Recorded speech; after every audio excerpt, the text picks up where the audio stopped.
Ouais, on ressort le peignoir.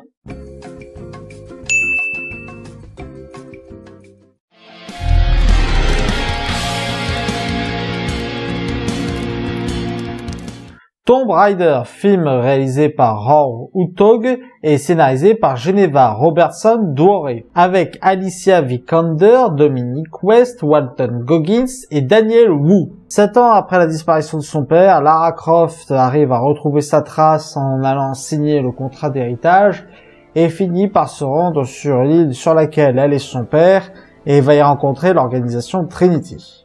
Ce film... J'aurais voulu vous dire que je l'aime bien. J'aurais voulu vous dire que je l'ai adoré, que je trouve que c'est un super film qui rend hommage à son héroïne et qui rend hommage aux figures féminines fortes comme on voit en ce moment de plus en plus dans le cinéma actuel. Malheureusement, je me suis promis de vous servir des critiques honnêtes. Par quoi je commence? Bon, il faut savoir que ce film est à la base une adaptation du jeu vidéo sorti en 2013. Je ne sais pas à quel point le jeu vidéo est proche du film, n'ayant pas encore eu le temps de jouer au jeu.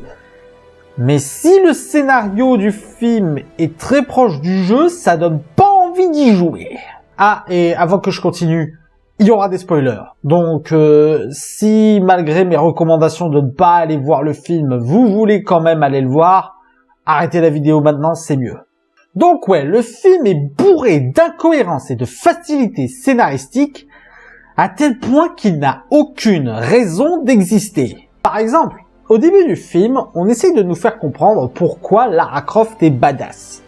Elle fait du free fight, elle est très agile et elle a déjà pratiqué le tir à l'arc, etc., etc. Bon, moi je dis à ce stade, vous auriez pu quand même en profiter pour lui donner une personnalité, parce qu'une coquille vide, même badass, ça reste une coquille vide. Et en plus, les scènes sont totalement incohérentes avec ce qui arrive ensuite. À un moment donné, elle doit faire face à 3 voleurs, 3 pauvres gosses que tu te sens qu'elle pourrait maîtriser en 2 temps 3 mouvements.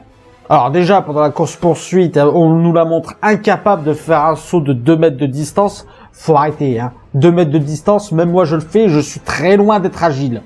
Mais en plus, au moment où l'un de ces voleurs sort un tout petit couteau et l'agite 2-3 secondes, elle s'enfuit et appelle au secours. À quoi ça servait de nous montrer qu'elle faisait du free fight alors? Surtout que quelques scènes plus tard, elle arrive quand même à se battre contre des mercenaires entraînés et surarmés et à en noyer un dans 2 cm d'eau. Oui, je vous jure que ça arrive, oui. Bien, c'est dingue, mais j'ai l'impression qu'elle n'accomplit pas grand chose d'elle-même au final. C'est peut-être moi, mais j'ai tout le temps l'impression qu'elle a besoin d'aide. Et même quand elle accomplit des trucs, c'est tellement rushé, mal branlé que ça en devient incompréhensible. La scène des cailloux de couleur, j'ai pas compris. Et puis bon, on va pas se mentir, Lara est très conne dans ce film. Et beaucoup d'événements ne se dérouleraient pas comme dans le film si Lara ne faisait pas des actions complètement connes. Par exemple, au début du film, Lara refuse de toucher l'héritage de son père parce que, symboliquement, ça voudrait dire qu'elle le considère comme mort. Jusque-là, pas de problème. Mais à un moment donné, elle retrouve quand même la trace de son père et elle sait où il est allé. Et elle a besoin d'argent pour y aller. Pourquoi tu n'empoches pas l'héritage? Parce que là, tu n'as plus de valeur symbolique à porter. Parce que tu sais où il est allé, tu as juste besoin d'aller le retrouver. Donc l'argent te permettrait déjà de faire une expédition bien mieux organisée.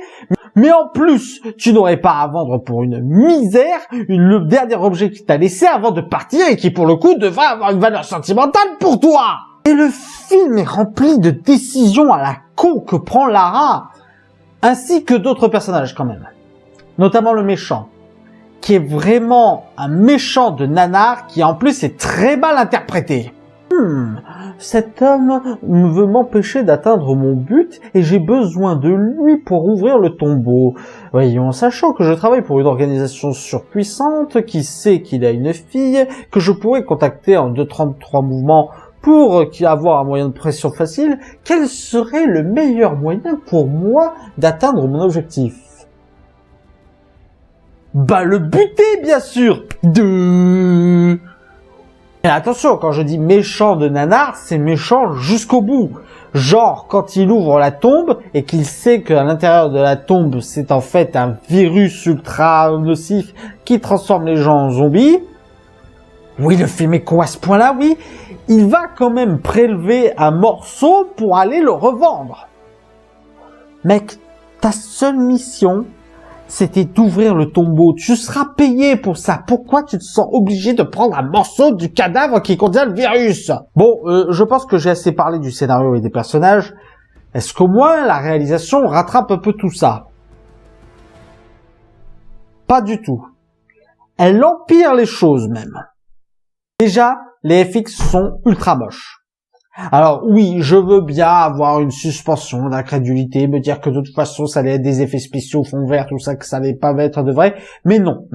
C'est vraiment moche. Mais du genre, ça dégouline à tel point que tu te dis, tu n'y arrives pas à y croire. Avec des erreurs de réalisation impardonnables, comme des putains de gros faux raccords, ou un montage bizarre. Je sais pas ce qu'ils ont fait avec le montage. Quelquefois, ils s'attardent sur des plans totalement inutiles juste pour rallonger des scènes.